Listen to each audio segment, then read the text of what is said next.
विद्यार्थी मित्रांनो, आपण पाहिलं 1857चा राष्ट्रीय उठाव, त्यामागची पार्श्वभूमी आणि 1857च्या उठावापूर्वी झालेले विविध लढे, पायकांचा उठाव, रामोशी बांधवांचा उठाव, भिल्ल, कोळी जमातीचा उठाव, या सर्वांचे उठाव आपण अभ्यासले.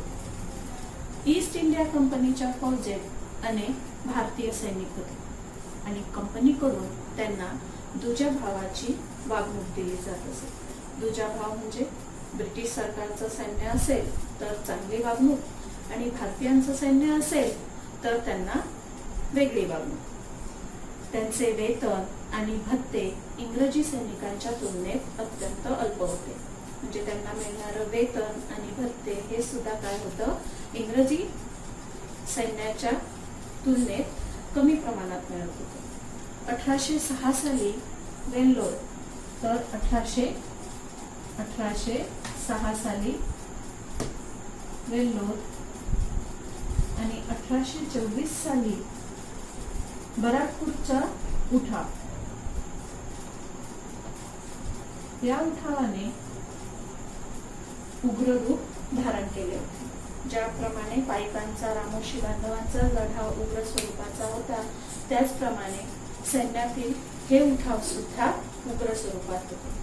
आपण इतके उठाव झालेले पाहिले इंग्रजांविरुद्ध, पण ते तेवढ्या प्रमाणात यशस्वी झाले नाही. असे का झाले?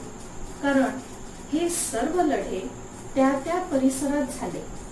ते स्थानिक स्वरूपाचे आणि एकाकी होते. म्हणजे एका वेळी फक्त एका जमातीने उठाव केला आणि त्यामुळे तो उठाव मोडून काढण्यात ब्रिटिशांजवळ वेळ आणि साधन संपत्ती भरपूर प्रमाणात होती. हेच जर उठाव एकाच वेळी सर्व भागातून झाले असते तर इंग्रजांना प्रत्येक ठिकाणी आपलं सैन्य पाठवणं शक्य झालं नसतं. त्याचा परिणाम वेगळा झाला असता. पण ही सर्व लढे काय झाले होते, एकाकी आणि स्थानिक स्वरूपाचे होते. म्हणजे इथं झालेला उठाव, या उठावात मदत करायला दुसऱ्या स्थानावरून कोणीही आलेलं नव्हतं. त्यामुळे इंग्रजांनी बळाचा उपयोग करून ते सर्व उठाव मोडून काढले. याने काय झालं, लोकांचा असंतोष फक्त दडपला गेला, तो नाहीसा झाला नाही. इंग्रजांनी केलेल्या बदलाचा परिणाम म्हणून लोकांच्या मनात इंग्रजांबद्दल असंतोष धुमसत होता आणि यामुळे फक्त असंतोष दडपला गेला की तुम्ही मान वर करायची नाही. पण मनातल्या मनात काय होत होतं, तो निखारा धगधगत होता. आणि हा वणवा 1857च्या स्वातंत्र्य युद्धात भडकला. ब्रिटिश कंपनी सत्तेविरुद्ध अनेक ठिकाणी लढे उभे राहिले. दारूच्या कोठारावर ठिणगी पडावी आणि त्याचा मोठा स्फोट व्हावा अशी अवस्था झाली. वेगवेगळे उठाव वेगवेगळ्या वेळी मोडून काढण्यात आले. लोक शांत तर बसले, फक्त वेळेची वाट पाहत होते, कधी एकदा संधी मिळते आणि सगळ्यांच्या मनातला राग एका वेळी उफाळून बाहेर पडतो. आणि या रागाला वाट करून दिली 1857च्या राष्ट्रीय उठावाने. याचा उद्रेक अभूतपूर्व आणि सशस्त्र लढ्याने झाला. मग या 1857चा लढा होण्यामागची कारणे काय होती? 1857च्या लढ्याची कारण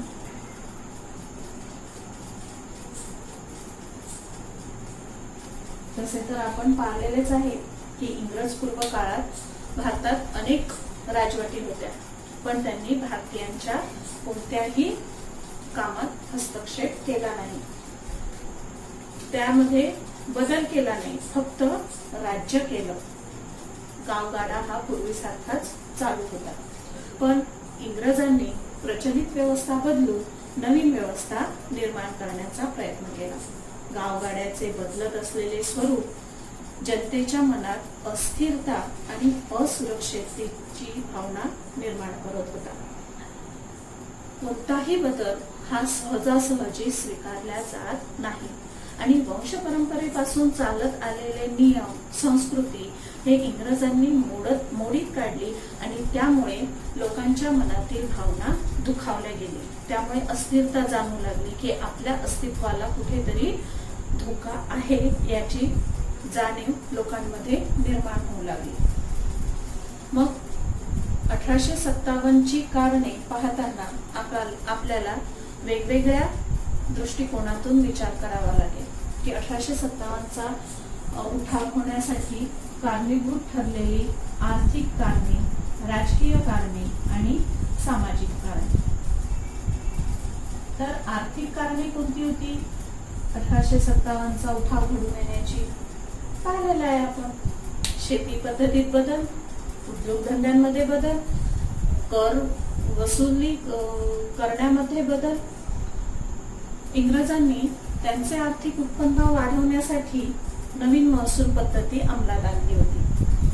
जमिनीचं मोजमाप करायचं आणि त्या मोजमापानुसार कर आकारून किंवा ठरवून दिला जात असे. मग दुष्काळ पडो किंवा अतिवृष्टी येऊन तुमच्या पिकाची नासाडी हो, तुम्हाला दिलेला ठराविक कर हा भरावाच लागत असे.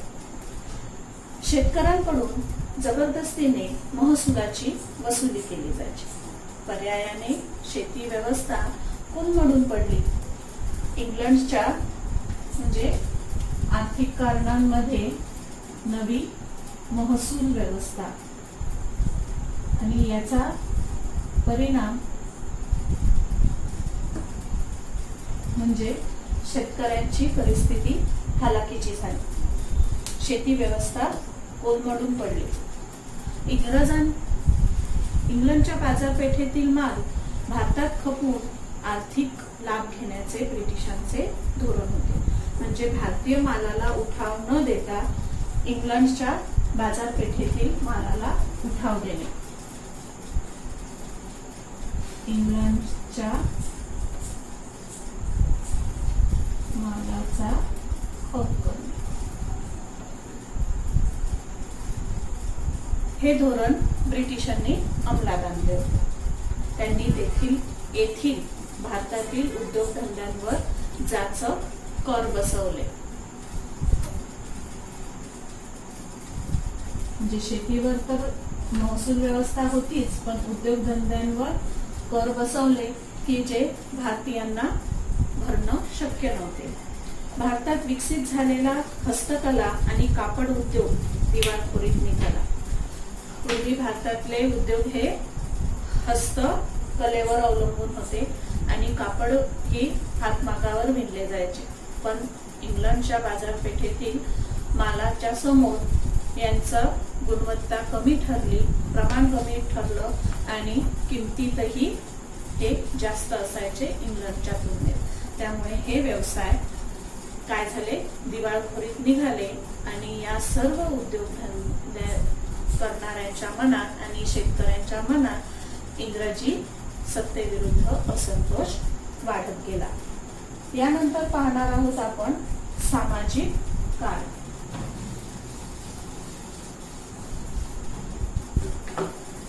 मग सामाजिक कारणे कोणती?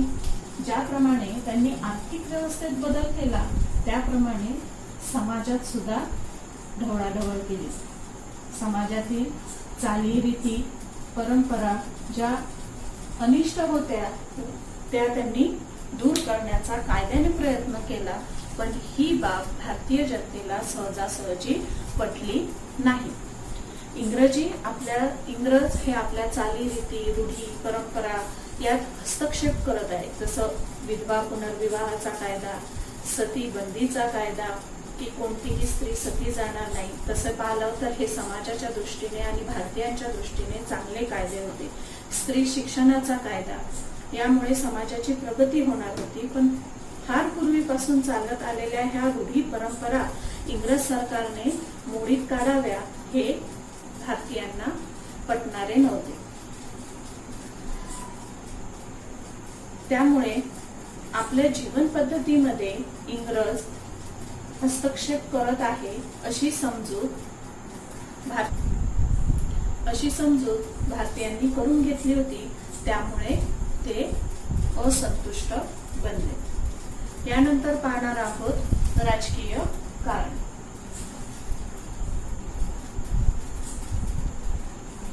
ज्याप्रमाणे आर्थिक बदल केले, सामाजिक बदल केले, त्याच पद्धतीत इंग्रजी सत्तेने पूर्ण राजकीय व्यवस्थेत सुद्धा बदल घडवून आणले.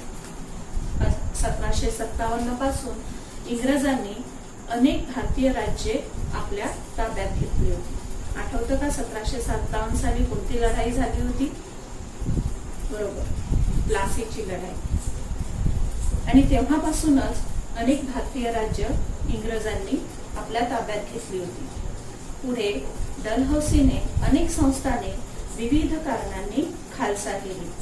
गैरकारभाराचे निमित्त पुढे करून अयोध्येच्या नवाबाला पदच्युत केले, तर सातारा, नागपूर, झाशी ही संस्थाने तेथील राजांचा दत्तक पुत्राचा वारसा हक्क नामंजूर करून खालसा केले.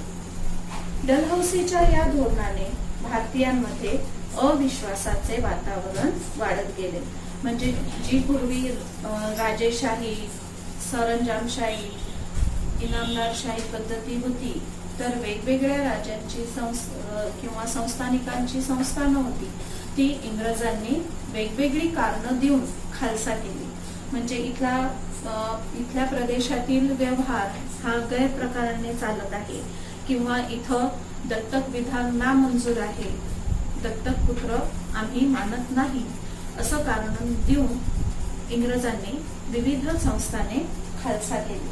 आणि त्यामुळे भारतीयांच्या मनात एक प्रकारे असुरक्षिततेची आणि इंग्रजांविरुद्धच्या अविश्वासाचे वातावरण वाढत गेले.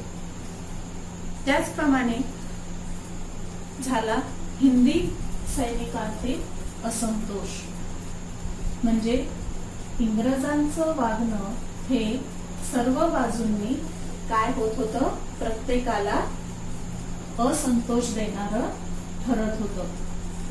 तर आपण पाहिलेलंच आहे, हिंदी सैनिक आणि इंग्रजी सैनिक यांमध्ये भेदभाव आपण आत्ताच अभ्यासला की इंग्रज भारतीय सैनिकांना त्या मानाने कमी पगार आणि कमी भत्ते देत होते. त्यांना तुच्छतेने वागवल्या जात होते आणि सैन्यात सुभेदारापेक्षा वरचे पद त्यांना दिले जात नसे.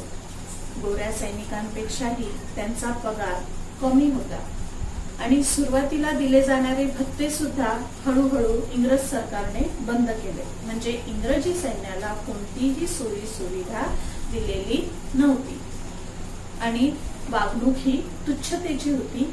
काम मात्र तेवढंच किंवा त्यापेक्षाही जास्त प्रमाणात करावं लागत होतं आणि आपली बढती होईल अशी थोडीशीही जागा नव्हती. सुभेदारापेक्षा जास्त मोठं पद त्यांना नव्हतं, पगार कमी होता आणि भत्ते सुद्धा बंद करण्यात आले होते. आणि या सर्वांचा परिणाम म्हणून हिंदी सैनिकात सुद्धा असंतोष वाढत गेला. म्हणजे आर्थिक कारणं झाली, सामाजिक कारणं झाली, राजकीय कारणं झाली आणि सैनिकांमध्ये सुद्धा असंतोष पेटून उठला. आणि या सर्वांची परिणती झाली ती म्हणजे 1857च्या राष्ट्रीय उठावात.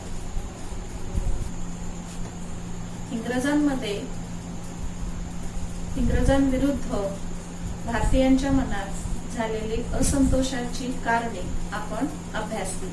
पण 1857चा उठाव होण्यासाठी कारणीभूत ठरलेले तत्कालिक कारण, त्याचे झालेले परिणाम, वेगवेगळ्या झालेली ठिकाणी झालेली उठावे आणि याचा परिणाम शेवटी काय झाला हे आपण पाहूया पुढच्या भागात.